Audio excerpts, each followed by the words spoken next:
Hello नमस्कार राम राम प्रणाम साथियों रीट 2025 का ऑफिशियल क्वेश्चन पेपर बोर्ड की साइट पे आ चुका है। आप माध्यमिक शिक्षा बोर्ड की जो रीट के लिए स्पेशल साइट है वहां से आप डाउनलोड कर सकते हैं या फिर डिस्क्रिप्शन में आपको लिंक मिल जाएगा सभी पेपर का, आराम से आप डाउनलोड कर सकते हैं।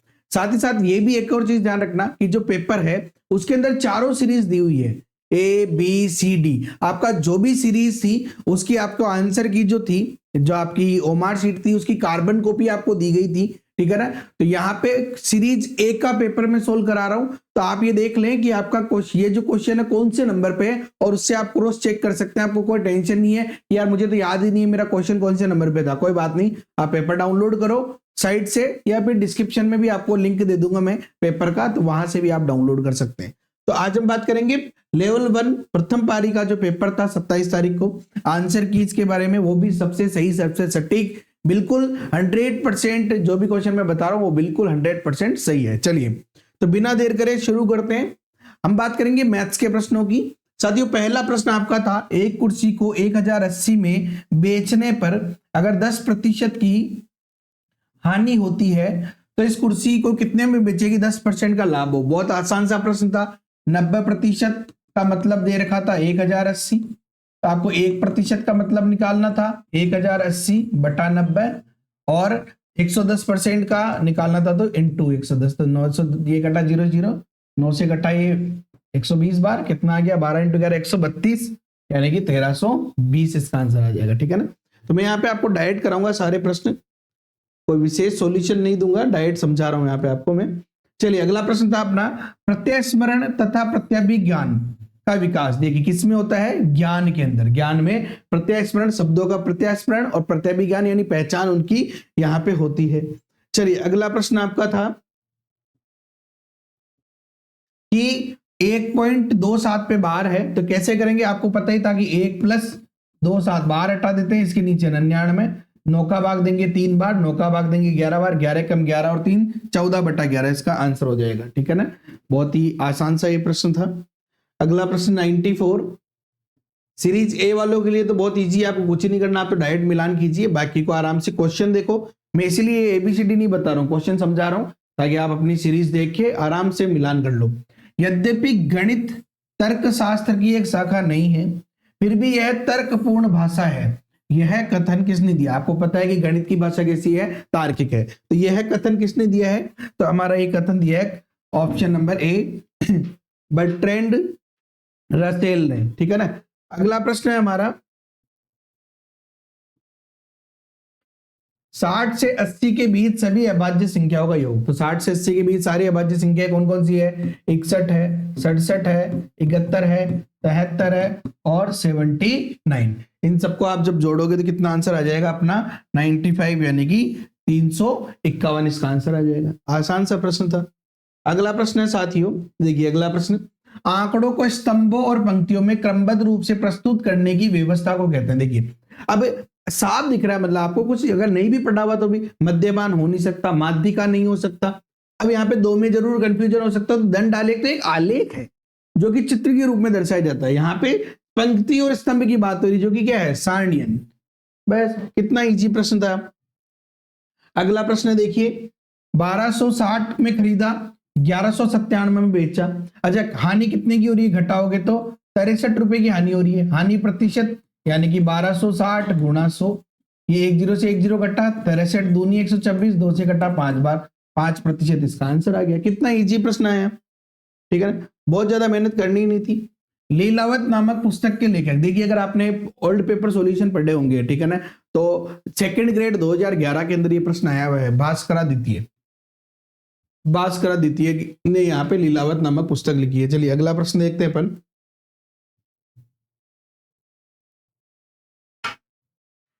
तो अगला प्रश्न है यहाँ पे 5,52,21,305 को अंकी। अब देखिए कोई कंफ्यूजन ही नहीं किया इन्होंने, ठीक है ना। 5,52,00,000 ये है नहीं, 5,25,00,000 है, 5,30,00,000 है, 5,21,00,000 है, तो एक ही ऑप्शन है केवल, दिमाग ही नहीं लगाना, मतलब बहुत आसान सा प्रश्न है। चलिए अगला प्रश्न, 10% वार्षिक साधारण ब्याज की दर से कोई धन कितने साल में 3 गुना हो जाएगा। देखिए 3 गुना होगा यानी ब्याज 2 गुना हो गया, तो ब्याज हो गया 2p बराबर ब्याज बराबर क्या होता है फॉर्मूला, मूलधन इंटू दर यानी 10 इंटू समय बटा 100। ये 0 से 0 कटा, ये पी से पी कटा, 10 दूनी 20 आ जाएगा, 20 वर्ष आंसर आ गया इसका। बहुत इजी प्रश्न था। अगला प्रश्न है हमारा, यदि 4 दर्जन पेन का मूल्य 120 रुपए तो 35 रुपए में, देखिए इसका मतलब क्या हुआ कि 120 रुपए में कितने पेन मिल रहे हैं, 4 दर्जन यानी कि 48 पेन, 12 चौक 48, तो 1 रुपए में कितना मिलेगा 48 बटा 120, तो 35 में कितना मिलेगा इंटू 35। बस सोल्व करना है इसको आराम से, क्वेश्चन ही सोल्व हो गया। देखो यहाँ पे 12 चौक 48, ये मतलब 12 से कटा 10 बार, ये 12 चौक 48 और ये 10 5 2 से कटा 5 बार, ये 2 बार, ये 7 बार, 2 7 14 पेन आंसर आ गया। कितना इजी प्रश्न आया था। चलिए अगला प्रश्न देखते हैं अपन। यदि 12 पैकेट पेंसिल का मूल्य 362 रुपए 76 पैसे हो तो एक पैकेट का मूल्य, बस आपको करना ही क्या था, 362.76 में 12 का भाग दे दो, 30 रुपए 23 पैसा आपका आंसर आ जाएगा। इतना इजी सा ये प्रश्न आया था। चलिए अगले प्रश्न पे चलते हैं अपन। तो अगला प्रश्न है हमारा कि यहाँ पे कह रहा है यदि वर्ग की प्रत्येक भुजा 1/3 कर दी जाए, 1/3 कम कर दी जाए, यानी भुजा 1/3 कम कर दी यानी कि a/3 कर दी, तो क्षेत्रफल हो जाएगा। ठीक है ना। तो यहाँ पे वैसे प्रश्न ये होना चाहिए था कि क्षेत्रफल कितना कम हो जाएगा, तो क्षेत्रफल भुजा इंटू भुजा, तो a²/9 यानी कि कितना ले जाएगा 1/9, आंसर 1/9 हो जाएगा। चलिए अगला प्रश्न है, ये कह रहा है भैया एक कोण अपने पूरक कोण का 2 गुना है, यानी एक कोण अपने पूरक, यानी पूरक अगर a है तो ये कोण कितना है 2 गुना, यानी कि 2a बराबर कितना हो गया 90 डिग्री, दो पूरक कोणों का योग, पूरक कोण कहते हैं उसी को, ये वैसे भी तो ये हो गया 3a बराबर 90, a का मतलब कितना आ गया 30, तो कोण कितना हो गया पूरक का 2 गुना यानी कि 60 आंसर आ गया। ठीक है ना। और वैसे भी देखो 30 तो ऑप्शन में ही नहीं दिया, बिल्कुल कंफ्यूज करने का तो इन्होंने काम ही नहीं किया, बिल्कुल ही मतलब हम कह सकते हैं कि बिल्कुल नॉर्मल लेवल का पेपर था। 1/20 1/30 1/, ये मैंने पहले ही बताया था आपको, 1/4 प्लस 1/5 सॉरी माइनस 1/5 सॉल्व करोगे तो 1/20 ही आएगा, 1/5 माइनस 1/6, 1/6 माइनस 1/7 और 1/7 माइनस 1/8। ठीक है ना। आराम से इसे सॉल्व करना था, 5 से ये कट गया, ये सारे कट जाएंगे, ये हो गया 1/4 माइनस 1/8, तो ये आ जाएगा 1/8 यानी कि 0.125, आंसर आ गया ऑप्शन नंबर सी। ठीक है ना। चलिए अगला प्रश्न देखते हैं अपन। अगला प्रश्न है कि आयताकार प्लॉट की लंबाई उसकी चौड़ाई से 10 मीटर ज्यादा है, यानी कि अगर चौड़ाई b है तो लंबाई कितनी है b + 10। ठीक है ना, ये लंबाई हो गई हमारी। यदि चारों ओर बाड़ लगाने का खर्च 15.50 प्रति मीटर की दर से 1550, देखिए कुल खर्च 1550 है जबकि प्रति मीटर 15.50, जब इसको हटाओगे तो इंटू 100, यानी कि इसका एरिया कितना, मतलब बाड़ लगाएंगे, बाड़ किस पे लगाएंगे यहाँ पे अपन परिमाप पे, तो परिमाप कितना आ गया 100, परिमाप क्या होता है 2 इंटू लंबाई का मतलब कितना हो गया b + 10 और प्लस चौड़ाई बराबर 100, ये 2 से कटा 50, ये 10 उधर जाएगा तो 40 यानी कि 2b बराबर 40, तो चौड़ाई आ गई कितनी अपनी 20। पूछा क्या है लंबाई, तो लंबाई कितनी है 10 ज्यादा है यानी कि 30 मीटर आंसर हो गया। इजी सा प्रश्न है। चलिए अगला प्रश्न देखते हैं अपन।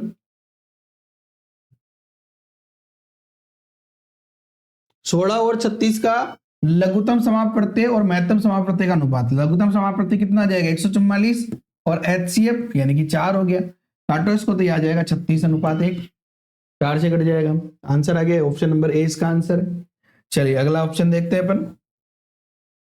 ये कितना शानदार प्रश्न आया देखिए, 108 नंबर का प्रश्न। एक परीक्षण का वह गुण जिसके द्वारा मेधावी कमजोर पिछड़े हुए विद्यार्थियों के बीच काफी सीमा तक भेद किया जा सकता है। देखो भेद करना है, मतलब अगर कोई नहीं पढ़ के जा रहा है तो तुक्का भी मारेगा तो भी काम हो जाएगा, विभेदकारिता। ठीक है ना, अलग अलग बच्चों में भेद कर दे, होशियार में कमजोर में, तो वो परीक्षण विभेदकारी परीक्षण कहलाता है, बस काम खत्म। चलिए अगला प्रश्न देखिए, बहुत ही कितना शानदार प्रश्न है ये। करके सीखने के सिद्धांत पर आधारित प्रयोगशाला विधि, कुछ देखना ही नहीं, टेंशन नहीं करनी, क्वेश्चन ही ऐसे ही सोल्व हो गया। अगला प्रश्न 5 का परम मित्र अंक। ठीक है ना, परम मित्र का मतलब क्या हुआ कि इसके क्या जोड़ेगी 10 बन जाए, 10 बन जाए, 10 में से घटा दो, आंसर आ जाएगा 5। इजी प्रश्न आया था बिल्कुल ही। चलिए अगला प्रश्न देखते हैं अपन।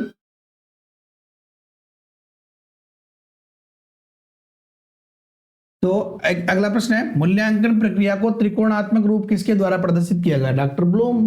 मतलब टेंशन वाली बात ही नहीं है कुछ। अगला प्रश्न है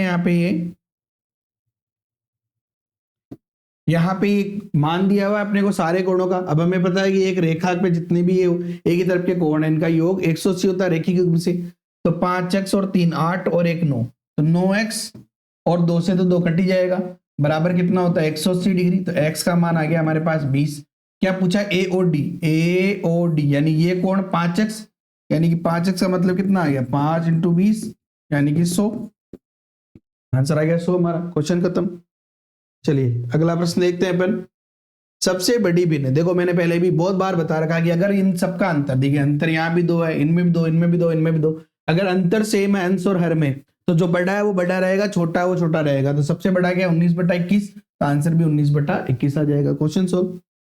अगला प्रश्न देखते हैं अपन यहाँ पे।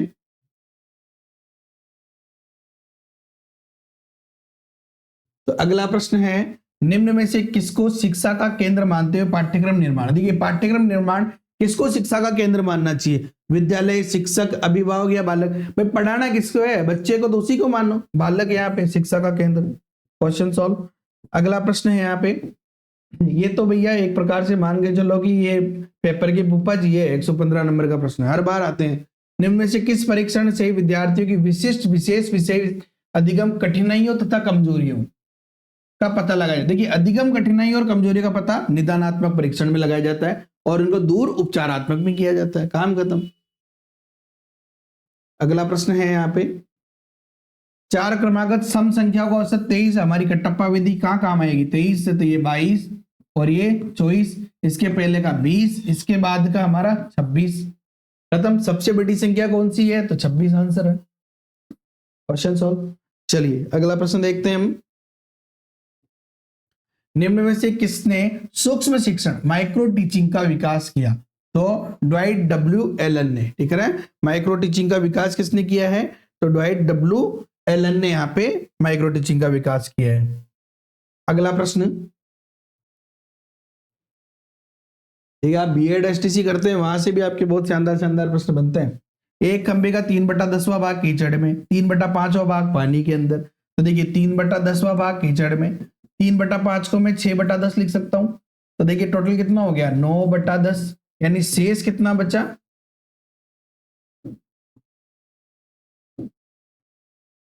तो शेष बटा 1/10, इसका मतलब हुआ 2, तो 1 का मतलब कितना हो गया यहाँ पे 20 मीटर। बस क्वेश्चन सोल्व, कुछ दिमाग ही नहीं लगाना एक्स्ट्रा ऑर्डिनरी, 20 मीटर इसका आंसर आ गया। चलिए अगला प्रश्न देखते हैं अपन। मिड डे मील वाला प्रश्न भैया बहुत बढ़िया प्रश्न आया था, कुछ करना ही नहीं था। 150 ग्राम गेहूं 100 ग्राम चावल बन रहे हैं एक दिन में एक बच्चे के लिए। ठीक है, तो टोटल कितना हो गया 250 ग्राम। 60 बच्चे हैं तो गुणा 60, कितने दिन 30 दिन के लिए तो गुणा 30। ग्राम है किलोग्राम में बदल लो, 0 0 0 0 और ये 0। तो यहाँ पे हमारा कितना गया 25 की 150 इंटू 3 15 3 45 यानी 450 केजी, गुणा कर लो बस। Question solve. चलिए अगला प्रश्न है यहाँ पे, 5 प्राकृतिक संख्याओं के घनों का औसत। देखिए योग क्या होता है n+1/2 का होल स्क्वायर, ये फॉर्मूला होता है। n का मतलब 5, 5 रेख 6/2 का होल स्क्वायर, 3 बार 5 3 15 का स्क्वायर यानी कि 225। औसत निकालना 5 का भाग दे दो यानी कि 45 इसका आंसर आ जाएगा। तो साथियों ये था आपकी मैथ्स की आंसर की। आई होप कि आपको पसंद आएगा तो वीडियो लाइक कर देना, चैनल पर नए हो तो सब्सक्राइब कर देना। और अगर आपको 3rd ग्रेड मुख्य परीक्षा का मैथ्स का कंप्लीट कोर्स चाहिए, आपको लेवल 1 हो या लेवल 2 किसी का भी, तो आप बहुत ही शानदार कोर्स है द्रोणा बैच, आप ज्वाइन कर लो, जहां पे आपको प्री का भी कोर्स मिला था, अब इसमें मैथ्स का भी कोर्स है। जिन्होंने पहले ही ज्वाइन कर रखा उनको ज्वाइन करने की जरूरत नहीं है। साथियों मात्र फीस तो मैं क्या बताऊं बहुत कम है, लेकिन साथ ही साथ 20 मार्च तक अभी 20% का एक्स्ट्रा डिस्काउंट आपको यहाँ पे मिल रहा है। ठीक है ना, यानी कि आज रात 12 बजे तक एक्स्ट्रा 20% का डिस्काउंट आपको मिल रहा है। तो जल्दी से जेकेएम थ्योरी ऐप डाउनलोड करके ज्वाइन कर लो, ओके। और अपने दोस्तों के साथ भी शेयर कर दो ताकि ज्यादा से ज्यादा लोगों को पता चल सके कि उनके कितने नंबर आ रहे हैं। आप भी कमेंट करना आपके कितने नंबर आ रहे हैं।